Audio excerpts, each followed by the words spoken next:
खास मुलाकात। और खास मुलाकात में हमारे साथ हैं आज doctor Premchand. Doctor Premchand Delhi university के ARSD कॉलेज, आत्माराम सनातन धर्म कॉलेज में पॉलिटिकल साइंस पढ़ाते हैं, एक्टिविस्ट हैं, स्टाफ एसोसिएशन में कॉलेज के लेवल पर भी एक्टिविस्ट हैं और साथ साथ DUTA Delhi university teachers association, जो कि देश में एक सबसे बड़ी शिक्षकों की संस्था है, उसके भी एक्टिविस्ट और ऑफिस बेरर रह चुके हैं। अभी डॉक्टर प्रेमचंद डूटा के प्रेसिडेंट का चुनाव लड़ने जा रहे हैं। पिछली बार मैंने मिलवाया था आपको आभादेव हबीब से, जो कि DTF से उम्मीदवार हैं, और AD उससे उम्मीदवार हैं डॉक्टर प्रेमचंद। विस्तार से इनसे बात करेंगे, समझने की कोशिश करेंगे क्या है मुद्दे।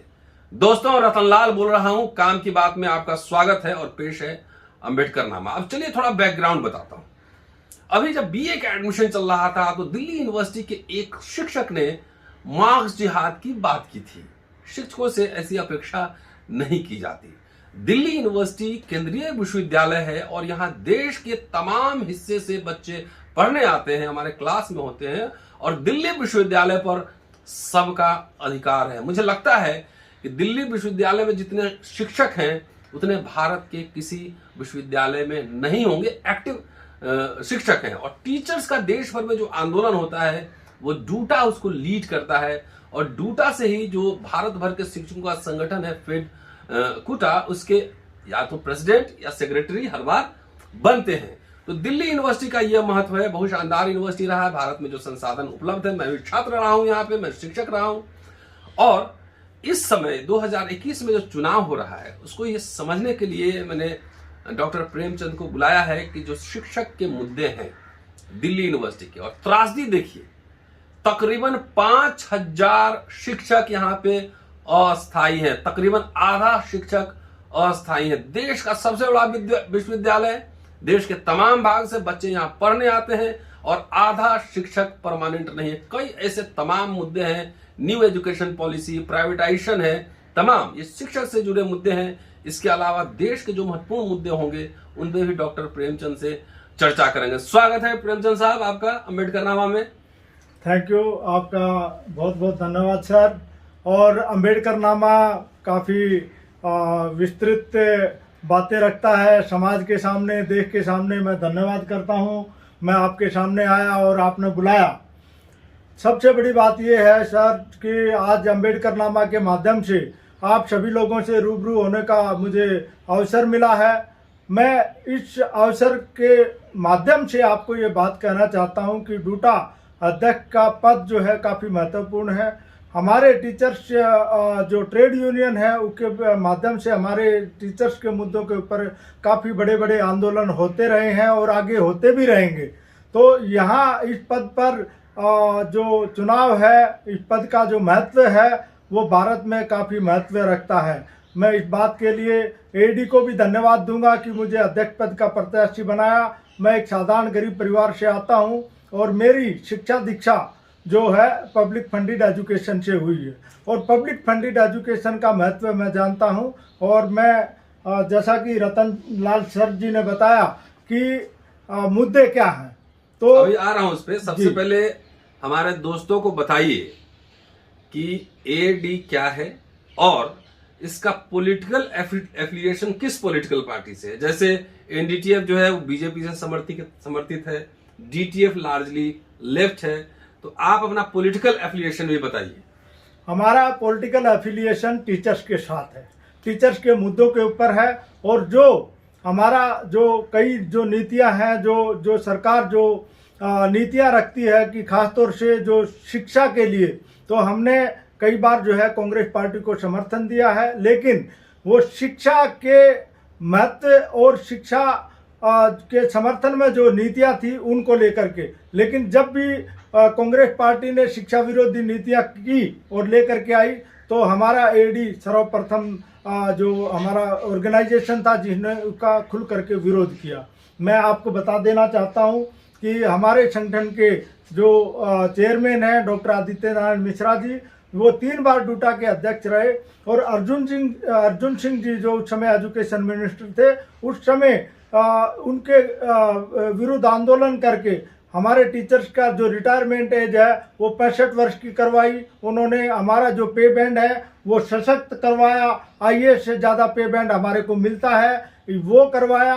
इसके अलावा 4,500 जो वैकेंसी जो अर्जुन सिंह जी के माध्यम से लेकर के आए, सेकंड ओबीसी सेकंड ट्रांच की सीटें जो है वो लेकर के आए। तो ये हमारा वो प्रतिबद्धता जताता है कि टीचर हितों के लिए हम चलिए लार्जली एडी action for academics and development, yes, largely ये सेंटर है, सेंटर कांग्रेस के साथ इनका अलायंस होता है और परिस्थिति के हिसाब से ये निर्णय लेते हैं। पहले ये बताइए कि सबसे पहला मुद्दा लेता हूं कि शिक्षक भविष्य निर्माता होता है छात्रों का। 5,000 यहाँ वैकेंसी खाली है, ये लंबे समय से आ रहा है। दिनेश सिंह थे उस समय भी अपॉइंटमेंट नहीं हुए और बाद के वाइस चांसलर के दौरान भी नहीं हुए। जिम्मेदार कौन?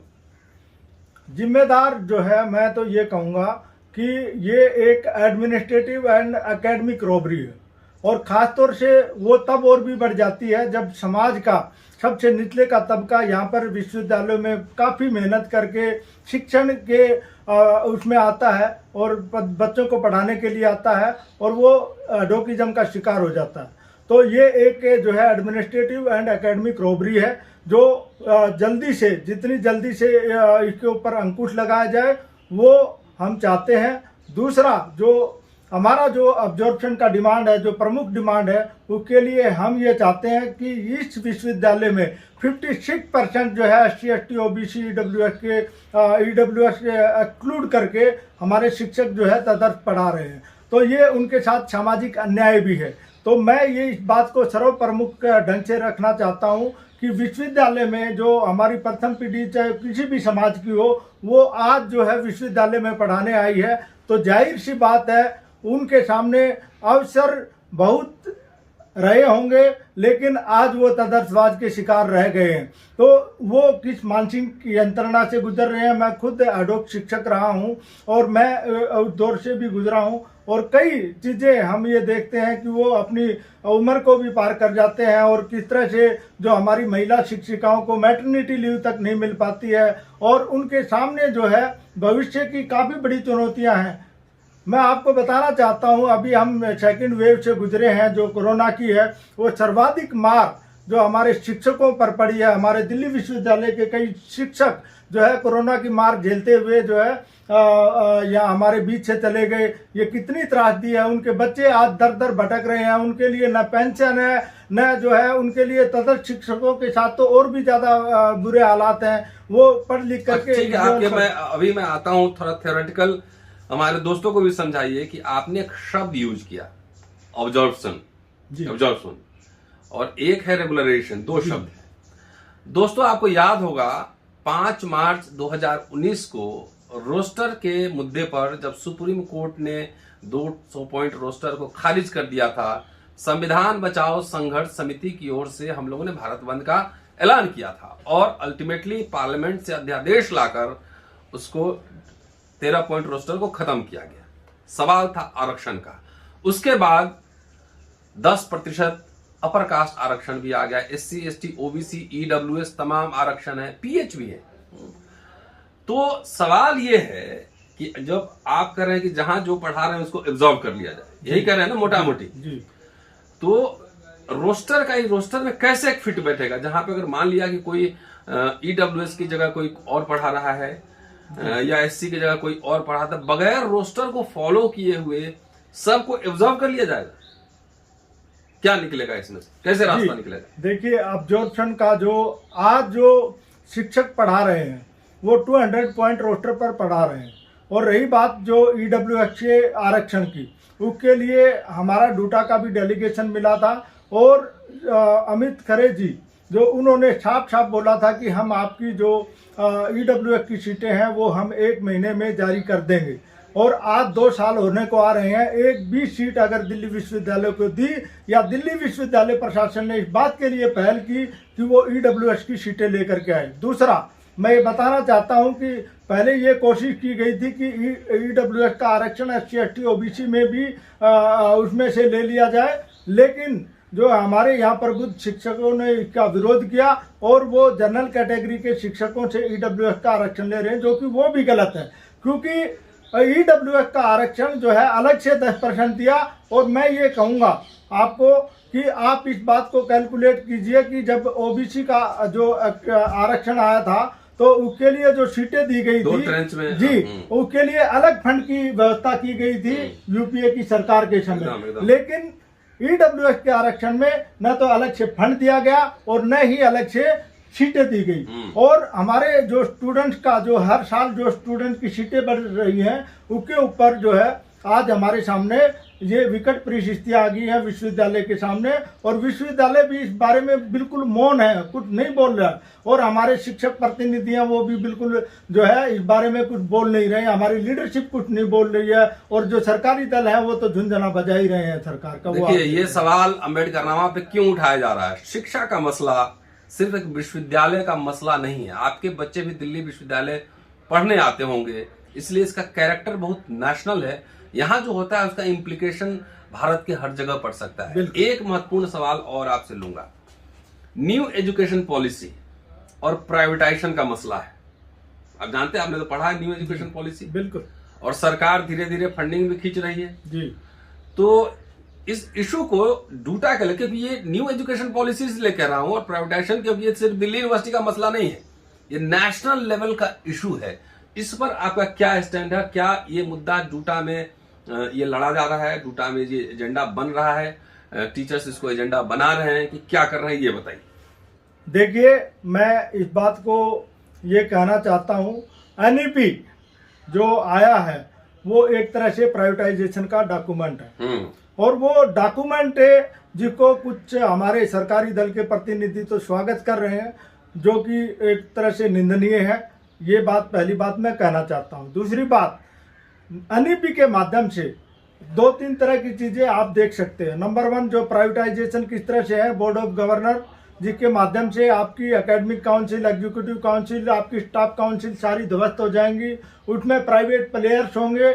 और जिस तरह से आपकी रेल बेची गई, आपके जो है एयरपोर्ट बेचे गए, आपके बेल बेची गई, उसी तरह से जो है शिक्षण व्यवस्था मल्टी बिलियन डॉलर का कारोबार है आज की डेट में। अगर वो प्राइवेट सेक्टर में चला गया तो देखिए, हम जब पढ़ते लिखते हैं तो हमारे माता पिता इस बात के लिए चाहे कुछ भी हो जाए, चाहे अपने घर के गहने बेच करके उनको बच्चों को पढ़ाना पड़े, वो करते हैं। चाहे उन्होंने जो है उधार लेना पड़े, लोन लेना पड़े, कुछ भी करें, लेकिन अपने बच्चों को पढ़ाएंगे।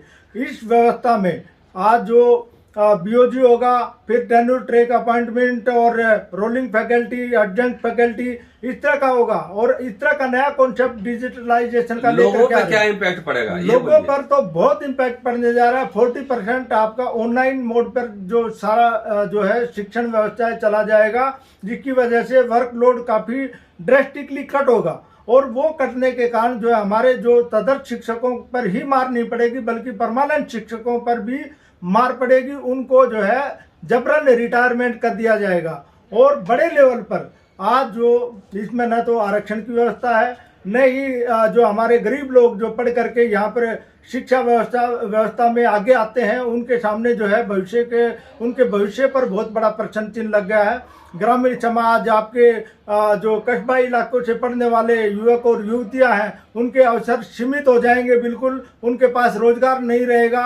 अब तो जो है इन्होंने पहले तो पकौड़े तलने का जो है ये दिया करते थे, अब तो इन्होंने तेल भी महंगा कर दिया और जो है पकौड़ा तो बहुत महंगा हो गया। तो आप देख ही रहे हैं। तो ये ऐसी व्यवस्था लाने जा रहे हैं। एनी टाइम एनी वेयर पढ़िए, स्क्रॉल करिए और आप बच्चा कहीं भी पढ़े। एक बार रिकॉर्डिंग हो गया, ये आज मैं जो बोल रहा हूँ आपके सामने, ये रिकॉर्ड हो गया तो ये हमेशा के लिए रिकॉर्ड हो गया, बता रहेगा ये।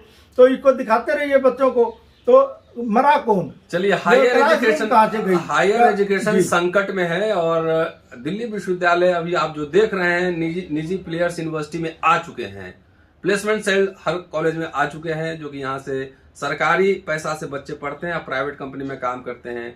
Staff, security staff, class 3, class 4 staff आधा प्राइवेट हो चुका है।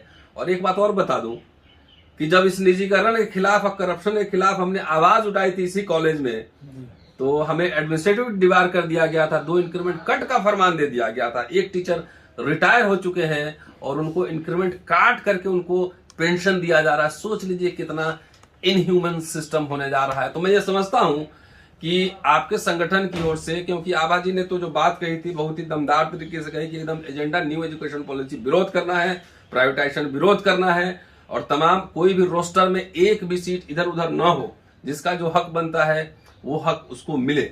मुझे लगता है शायद मैं भी इसी बात का ही पक्षधर हूं और मैंने भी इस बात को डायरेक्टली इनडायरेक्टली आपके सामने बोला है कि जो जिसका हक है वो मिले। अब्जॉर्प्शन हमारा डिमांड है, जो जिसका हक है वो मिले। और जो हम जो कहना चाहते हैं कि पब्लिक फंडेड एजुकेशन को धीरे धीरे बिल्कुल कम कर दिया गया है। वो पब्लिक फंडेड एजुकेशन हमारे भारतवासियों के लिए होना चाहिए। ये दलितों को भी मुख्य धारा में लाती है, ये गरीबों को भी मुख्य धारा में लाती है, ये अदर अपर कास्ट जो गरीब है उनको भी मुख्य धारा में लाती है। ये सभी भारतवासियों को जो पब्लिक फंडेड एजुकेशन है वो मुख्य धारा में लाती है। ये सब के लिए है। ये बहुविविध जो हमारा समाज है उसको मुख्य धारा में लाने का कार्य करती है। एनईपी मैं आपको बताना चाहता हूँ, नई एजुकेशन पॉलिसी हमारे सपनों को ध्वस्त करने का, निजीकरण का एक दस्तावेज है। इसको हम जितनी जल्दी समझ लें वही हमारे लिए ठीक होगा। और मैं सर से आग्रह करना चाहता हूँ कि सर आपने बहुत सारे आंदोलनों में, सामाजिक आंदोलनों में प्रमुख भूमिका निभाई है और हम भी आपके साथ रहते हैं और आपका ही अनुकरण करते हैं। तो आगे जो भी समस्याएं आएंगी, और मैं ये कहना चाहता हूँ पहली बार विश्वविद्यालय में 100 साल के इतिहास अभी बनने जा रहा। मैं एक ग्रामीण पृष्ठभूमि से आया हुआ यहाँ डूटा के जो है अध्यक्ष पद का उम्मीदवार हूँ और मेरा ये मानना है कि इस विश्वविद्यालय ने हमारे यहाँ जो ग्रामीण समाज के और जो हमारे विविध जो हमारा समाज है उन लोगों को अब समझने की कोशिश कर दी है। जो इलीट टाइप का जो हमारा तबका रहा है उसने भी ये समझना शुरू किया है कि हमारे जो भारत के लोग हैं वो मुख्य धारा में आने शुरू हो गए हैं। तो अभी ये उनको काटने का पूरा ये बेसिकली ये समझिए कि जहां आप साल भर में अभी भी 15,000 रुपए में साल भर पढ़ सकते हैं, वही अगर निजी यूनिवर्सिटी में, प्राइवेट यूनिवर्सिटी में जाएंगे तो 2 से 3 लाख और 10 लाख के वाले भी यूनिवर्सिटी हैं। 3 लाख रुपए तक आपके फीस लगेंगे बच्चों, सिर्फ फीस मैं कह रहा हूं। इसका मतलब है कि आम लोगों का विश्वविद्यालय में जाना, उच्च शिक्षा में जाना पढ़ने के लिए वो मुश्किल हो जाएगा। और हमारे जैसे छात्र भी जो कि 400 रुपए और 300 रुपए देकर दिल्ली विश्वविद्यालय में हमने पढ़ाई की है, उनके लिए भी पढ़ना मुश्किल हो जाएगा। तो ये बात समझने की ये सिर्फ डूटा का और शिक्षक का चुनाव नहीं है, इसका इम्पैक्ट भारत के तमाम लोगों पर, सब पर पड़ेगा, क्योंकि शिक्षा नीति से सीधी टक्कर है। पहले जो मजदूर थे वो भी 500 रुपया देकर बच्चों को कॉलेज भेजना चाहते थे, उनके लिए दरवाजे बंद हो जाएंगे। शुक्रिया, ऑल द बेस्ट। और मैं आखिर में एक ही बात कहना चाहता हूं कि आंदोलन बहुत होते हैं, लेकिन हमारे कुछ लोग जो है बड़ा शॉर्ट बोल करके और आंदोलन को परवान पे चढ़ाते हैं। लेकिन मैंने अपनी आंखों से देखा है कि आंदोलनों को बीच में से वापस ले लेना, जब पीक पे आंदोलन हो, जब आपकी बार्गेनिंग पावर स्ट्रांग हो, तो मैंने अपनी आंखों से देखा है कि हमारे और जो विरोधी दल के जो हमारे प्रत्याशी हैं उनको मैंने अपनी आंखों से देखा है कि किस तरह से वो आंदोलनों को पलीता लगाते। चलिए ठीक है, आपका एजेंडा हमने सुन लिया, हमारे दोस्त भी सुनेंगे। कल ही दिल्ली यूनिवर्सिटी टीचर्स एसोसिएशन का चुनाव है। मैं उम्मीद करता हूं कि लोग, कंसर्न लोग समझेंगे और आपको शुभकामनाएं। शुक्रिया, keep watching and sharing Ambedkarnama. फिर आपसे मुलाकात होती है अगले एपिसोड में। आप सभी का धन्यवाद और रतन सर का विशेष तौर पे धन्यवाद कि मुझे मौका दिया। Thank you.